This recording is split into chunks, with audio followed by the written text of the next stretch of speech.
Assalamualaikum and hi everyone. I am PUTERI NURDHIYANA binti OTHMAN and I am from AS2572C and from group 18 for ELC590. So this is my video for ELC590 informative speech, and today I will talk about Cri-du-chat syndrome and all things that you need to know about Cri-du-chat syndrome. So, what is Cri-du-chat syndrome? Cri-du-chat syndrome is a rare genetic disorder caused by a missing section on a particular chromosome known as chromosome 5. Chromosome 5s are responsible for our inherited characteristics such as eye color. In a child with a Cri-du-chat syndrome, some of the genes located on chromosome 5 are missing, usually for reasons unknown. The impact that can vary from one child to the next, but most will have delayed development and some degree of intellectual disability. This abnormality happens spontaneously with no family background. It occurs in an estimated 2,000 to 50,000 newborns.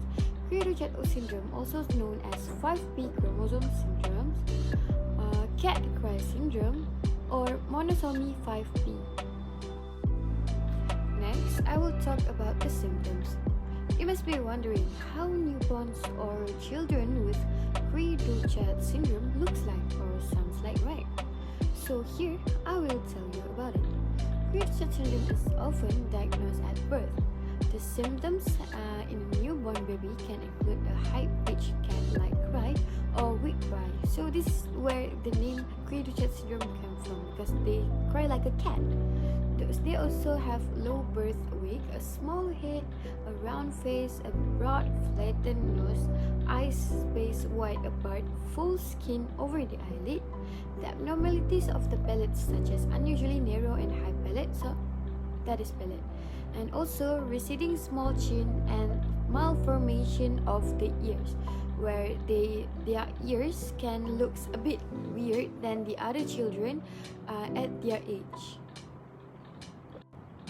After doing some research, I noticed that there is no cure for Cri-du-chat syndrome, but there's a treatment for Cri-du-chat patients to improve their skills.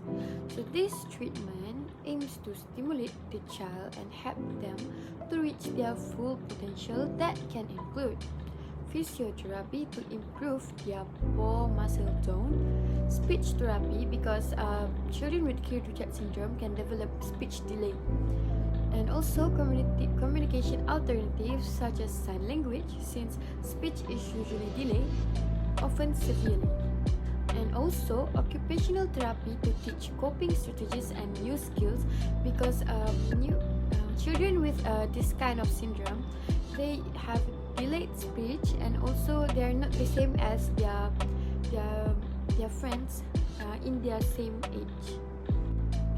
As for parents, there will be support for parents of children with Cri-du-chat syndrome.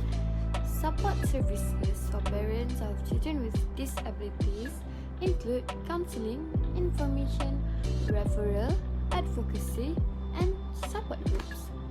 The other option are to talk to health worker with training in both counseling and genetic that are known as genetic counselors. So these genetic counselors can help you understand the disorder, its cause, how it is inherited, and what a diagnosis implies for your family and your child's health, in addition to offering emotional support. The information and support that genetic counselors offer are sympathetic to your family situation, culture, and values. So we already reached the end of our talk. As a conclusion, children with Cri-du-chat syndrome should get more attention from their parents, as sometimes they can develop health problems that can be serious. Next, future parents should be aware of the symptoms and what to do if our children has it. Also, in my opinion, this syndrome should get more exposure, since it is a genetic disease that can happen without family background. So, for future parents, this is some info that you can use before having a child. I think that is all from me. Thank you very much for listening, and goodbye.